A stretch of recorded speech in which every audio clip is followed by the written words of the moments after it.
사도행적 제39장 가이사랴에서의 재판. 바울이 가이사랴에 도착한 지 닷새 후에 그의 고소인들은 변호사로 고용한 변사 더둘로와 함께 예루살렘으로부터 왔다. 그 소송은 신속히 심리하도록 허락되었다. 바울은 회중 앞으로 인도되었고 더둘로는 송사하기 시작하였다. 로마 총독에게는 사실과 공의에 대한 단순한 진술보다 아첨이 더욱 효과적일 것이라고 판단한 교활한 변사는 벨릭스를 칭찬하는 그의 연설을 시작하였다. 벨릭스 각하여, 우리가 당신을 힘입어 태평을 누리고 또 이 민족이 당신의 선견을 인하여 여러 가지로 개량된 것을 우리가 어느 모양으로나 어느 곳에서나 감지무지하옵나이다. 더둘로는 여기서 뻔한 거짓말을 늘어놓았다. 이는 벨릭스의 성품이 천하고 경멸할 만하였기 때문이었다. 벨릭스는 각종 세욕과 잔인한 행위를 행함에 있어서 노예의 기질을 가지고 왕권을 행사하였다고 전해지고 있다. 더둘로의 말을 들은 사람들은 그의 아첨하는 말이 사실이 아니라는 것을 알았으나 바울에 대하여 정죄를 얻어내고자 하는 그들의 갈망은 진리에 대한 애착심보다 더 강하였다. 더둘로는 그의 연설에서 바울에게 정부에 대한 대역죄를 씌워 고발하였다. 변사는 우리가 보니 이 사람은 연병이라 천하에 퍼진 유대인을 다 소욕케 하는 자요 나사렛 이단의 괴수라 저가 또 성전을 더럽게 하려 하였다고 선언하였다. 그리고 더둘로는 진술하기를 예루살렘 수비대의 사령관 루시아가 유대인들이 바울을 그들의 교법으로 재판하려 할 때에 그를 난폭하게 빼앗아 갔으므로 유대인들이 이 문제를 벨릭스 앞에 가져올 수밖에 없었다고 하였다. 그는 총독을 꾀어 바울을 유대인의 법정에 넘겨주도록 하려는 계획으로 이렇게 진술하였다. 모든 비난은 참석한 유대인들에게 열렬한 지지를 받았고 그들은 죄수에 대한 증오심을 감추고자 노력하지 아니하였다. 벨릭스는 바울의 고소자들의 의향과 성격을 충분히 통찰할 수 있었다. 벨릭스는 무슨 동기로 그들이 자기에게 아첨하였는지를 알았고 그들이 또한 바울에 대한 그들의 비난을 실증하지 못한 것도 알았다. 그는 피고인을 돌아보고 몸짓으로 그에게 자신을 변호하라고 하였다.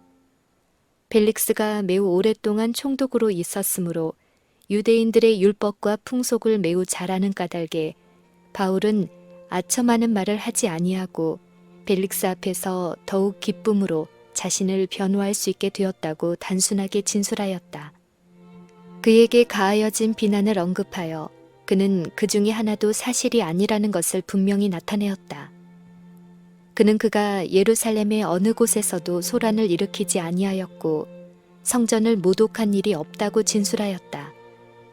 바울은 저희는 내가 성전에서 아무와 변론하는 것이나 회당과 또는 성중에서 무리를 소동케 하는 것을 보지 못하였으니 이제 나를 송사하는 모든 일에 대하여 저희가 능히 당신 앞에 내세울 것이 없나이다 라고 말하였다. 저희가 이단이라 하는 돌을 쫓아 그는 조상들의 하나님을 경배하였다는 사실을 고백하는 한편 자기는 항상 율법과 및 선지자들의 글에 기록된 것을 다 믿었고 성경의 분명한 가르침대로 죽은 자의 부활에 대한 신앙을 가졌노라고 주장하였다. 더욱이 그는 자신의 생활의 주요한 목적은 하나님과 사람에 대하여 항상 양심에 거리낌이 없기를 힘썼다고 말하였다. 바울은 솔직하고 정직하게 그가 예루살렘을 방문한 목적과 체포되어 신문당한 전후 사정을 진술하였다. 여러 해 만에 내가 내 민족을 구제할 것과 재물을 가지고 와서 드리는 중에 내가 결례를 행하였고 모임도 없고 소동도 없이 성전에 있는 것을 저희가 보았나이다. 그러나 아시아로부터 온 어떤 유대인들이 있었으니 저희가 만일 나를 반대할 사건이 있으면 마땅히 당신 앞에 와서 송사하였을 것이요. 그렇지 않으면 이 사람들이 내가 공의 앞에 섰을 때 무슨 옳지 않은 것을 보았는가 말하라 하소서. 오직 내가 저희 가운데 서서 외치기를 내가 죽은 자의 부활에 대하여 오늘 너희 앞에 신문을 받는다고 한 이 한 소리가 있을 따름이니이다 라고 하였다. 사도는 열성 있고 사뭇 성실함으로 말하였으며 그의 말은 그들을 크게 설득시키는 힘이 있었다. 글라우디오 루시아는 벨릭스에게 보내는 편지에서 바울의 행동에 관하여 동일한 증언을 하였다. 그보다 더 벨릭스 자신이 많은 사람들이 상상한 것보다 유대인의 신앙을 더욱 잘 알고 있었다. 사건의 진상에 대한 바울의 분명한 진술은 벨릭스로 하여금 유대인들이 사도에게 소요와 반역 행위의 죄를 씌우고자 한 동기를 더욱 분명히 알게 하였다. 총독은 로마 시민을 부당하게 정죄하여 그들을 만족시키고자 하지도 아니하였고 그를 공정한 심판도 거치지 않고 사형에 처하도록 그들에게 내어주고자 하지도 아니하였다. 그러나 벨릭스는 사리사욕 외에 더 고상한 동기 따위는 알지 못하였으며 따라서 그는 칭찬에 대한 애착심과 승진에 대한 욕망의 지배를 받았다. 그는 유대인들의 기분을 상하게 할지 모른다는 두려움 때문에 그가 무죄한 것으로 아는 사람에게 완전한 공의를 행하지 못하였다. 그런 고로 그는 루시아가 나타날 때까지 신문을 연기할 것을 결정하고 천부장 루시아가 내려오거든 너희 일을 처결하리라고 말하였다. 사도는 죄수로 남아 있었으나 벨릭스가 바울을 지키도록 임명을 받은 백부장에게 명하여 바울을 지키되 자유를 주며 친구 중 아무나 수종하는 것을 금치 말라고 하였다. 그 일 후 오래지 아니하여 벨릭스와 그의 아내 드로실라는 바울을 불러 그에게서 그리스도 예수 믿는 도를 듣고자 개인적으로 그를 만났다. 그들은 이 새로운 진리, 곧 저희가 다시 들을 수 없을지 모르는 진리, 만일 거절한다면 하나님의 날에 그들에 대하여 신속하게 증거할 진리를 듣고자 열심을 내기까지 하였다. 바울은 이것을 하나님께서 주신 기회로 여기고 충실히 선용하였다. 바울은 그를 죽음에 처하게 할 권세나 그를 놓아줄 권세를 가진 자 앞에 섰다는 것을 알았으나 그는 벨릭스와 드루실라에게 칭찬이나 아첨을 하지 아니하였다. 바울은 그의 말이 그들에게 생명이나 사망의 냄새가 되리라는 것을 알고 모든 이기적 생각을 버리고 그들에게 그들의 위기에 대한 느낌을 일으키고자 노력하였다. 사도는 복음이 그의 말을 듣게 될 사람들에게는 누구에게든지 장차 그들이 크고도 흰 보좌 주위에 둘러있는 순결하고 거룩한 무리 가운데서든지 혹은 그리스도께서 불법을 행한 자들아 내게서 떠나가라고 말씀하실 자들 중에 설 것을 요구한다는 것을 깨달았다. 그는 하나님의 심판대 앞에서 그의 청중의 각 사람을 만나야 하며 거기서 그가 말하고 행한 모든 것뿐 아니라 그가 행한 말과 행위의 동기와 정신까지도 회개해야 한다는 것을 알았다. 벨릭스의 행동이 매우 난폭하고 잔인하였으므로 감히 전에 그의 성품과 행동에 흠이 없지 아니하다고 그에게 암시한 사람은 거의 없었다. 그러나 바울은 인간을 두려워하지 아니하였다. 바울은 그리스도에 대한 그의 신앙과 그 신앙의 까닭을 분명히 선포하였고 이와 같이 하여 그리스도인의 품성의 본질인 이러한 미덕에 대하여 자세히 말하게 되었으나 그의 앞에 있는 교만한 부부에게는 이것이 매우 현저하게 결핍되어 있었다. 바울은 벨릭스와 드루실라 앞에 하나님의 율법에 따라 정욕을 이성의 지배 아래 두어 체력과 지력을 건강한 상태에 보존하는 절제 생활을 하는 것이 인간의 의무라는 사실을 분명히 나타내었다. 그는 분명히 심판의 날이 올 텐데 그때에는 모든 사람이 몸으로 행한 행위에 따라 보상을 받겠고 부나 직분이나 주의가 인간으로 하여금 하나님의 은총을 입게 하거나 죄의 결과에서 그를 구원하는 데 무력하게 될 것이라고 선언하였다. 그는 이 생은 인간이 내세를 위하여 준비하는 기간임을 나타내었다. 인간이 현재의 특권과 기회를 소홀히 한다면 영원한 손실을 당하게 될 것인데 인간에게 새로운 유예 기간은 주어지지 아니할 것이다. 바울은 특별히 하나님의 율법의 원대한 요구를 강조하였다. 그는 이것이 어떻게 인간의 도덕성의 깊은 비밀을 드러내고 사람들의 견해와 지식으로부터 감추어진 것을 환하게 밝혀주는지 보여주었다. 손이 행하는 것과 혀가 말하는 것, 곧 외적 생애가 나타내는 것은 인간의 도덕성을 불완전하게 나타낸다. 율법은 인간의 사상과 동기와 목적을 드러낸다. 사람들의 눈으로 볼 수 없는 은밀히 숨겨둔 정욕, 질투, 증오, 색욕, 야망, 마음의 은밀한 곳에서 꾀하는 악한 행위들은 비록 기회가 없어서 실행하지는 못할지라도 하나님의 율법은 이 모든 것들을 정죄한다. 바울은 그의 말을 듣고 있는 사람들의 마음을 죄를 위한 큰 희생 제물로 향하게 하고자 노력하였다. 그는 장차 올 좋은 것들의 그림자인 희생 제물들을 지적하였고 그 후에 이 모든 의식들의 원형인 타락한 인류를 위한 유일한 생명과 소망의 근원으로서 희생 제물들이 지적하는 그리스도를 제시하였다. 옛 성인들도 그리스도의 보혈을 믿는 신앙으로 구원을 받았다. 희생 제물들의 죽음의 고통을 볼 때 그들은 세상 죄를 지고 가셔야 할 하나님의 어린 양을 바라보았다. 하나님께서는 당연히 당신의 모든 피조물들의 사랑과 순종을 주장하신다. 하나님께서는 당신의 율법을 통해서 그들에게 의의 완전한 표준을 주셨다. 그러나 많은 사람들은 그들의 창조주를 잊어버리고 하나님의 뜻과 반대되는 자신들의 길을 따르기로 선택한다.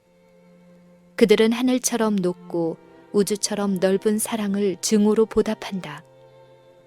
하나님께서는 악인들의 수준에 맞도록 당신의 율법의 요구를 낮추실 수도 없고 인간이 자력으로 율법의 요구에 응할 수도 없다.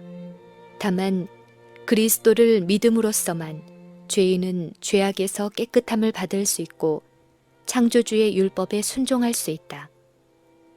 이와 같이 죄수 바울은 유대인과 이방인에게 하나님의 율법의 요구를 주장하였고 멸시받으신 나사렛 사람 예수를 세계의 구속주이신 하나님의 아들이라고 소개하였다.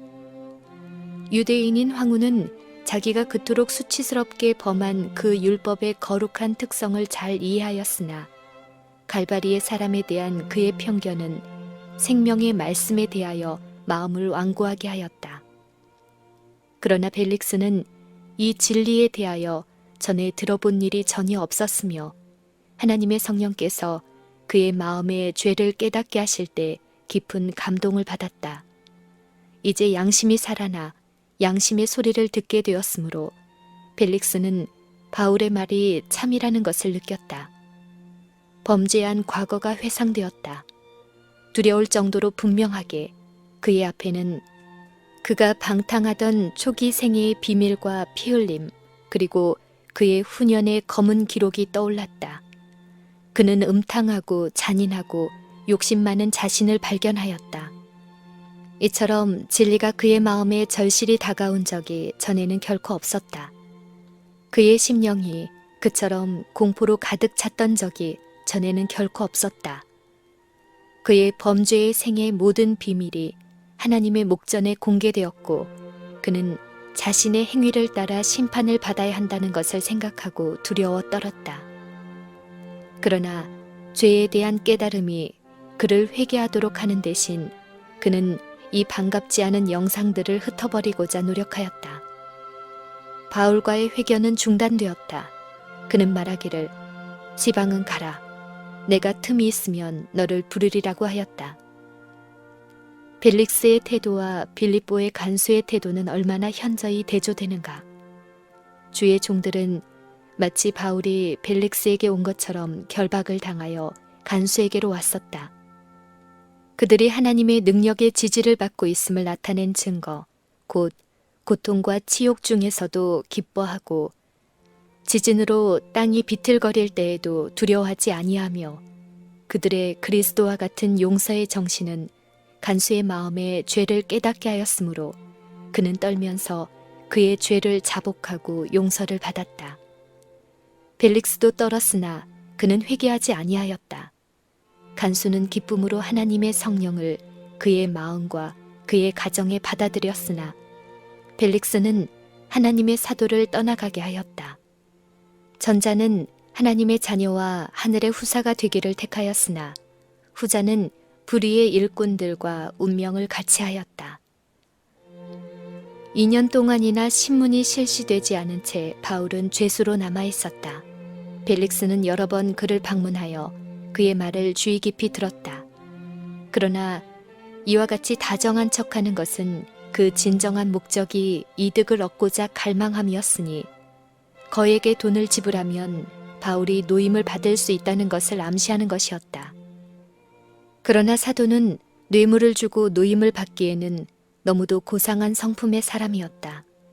바울은 어떠한 죄도 범하지 아니하였고 자유를 얻기 위하여 몸을 굽혀 악을 행하고자 하지도 아니하였다. 더욱이 그는 그와 같은 보석금을 지불하기에는 너무나 가난하였고 비록 그렇게 할 생각이 있었다고 하였을지라도 그는 자기 자신을 위하여 그가 회개시킨 사람들의 동정과 관대한 행위에 호소하고자 하지 아니하였다. 그는 또한 그가 하나님의 수중에 있다는 것을 느꼈으며 자신에 대한 하나님의 목적을 방해하고자 하지 아니하였다. 벨릭스는 마침내 유대인에게 범한 큰 죄악 때문에 로마로 소환되었다. 이 소환에 응하여 가이사라를 떠나기 전에 그는 바울을 옥에 남겨두므로 유대인의 마음을 얻고자 생각하였다. 그러나 벨릭스가 유대인들의 신임을 다시 얻으려는 그 시도는 성공하지 못하였다. 벨릭스는 총애를 잃어 직분을 박탈당하였고 보르기오 베스도가 가이사랴 본영과 더불어 그를 계승하도록 임명되었다. 바울이 의와 절제와 다가오는 심판에 관하여 그와 함께 논의하였을 때 한 줄기 하늘의 빛이 벨릭스에게 비치도록 허락되었다. 그것은 그의 죄악을 깨닫고 죄를 버릴 수 있게 하늘이 보낸 기회였다. 그러나 벨릭스는 하늘의 사자에게 시방은 가라. 내가 틈이 있으면 너를 부르리라고 말하였다. 그는 그에게 제공된 최후의 은혜를 멸시하였다. 그는 하나님께로부터 오는 다른 부르심을 결코 받을 수 없을 것이었다.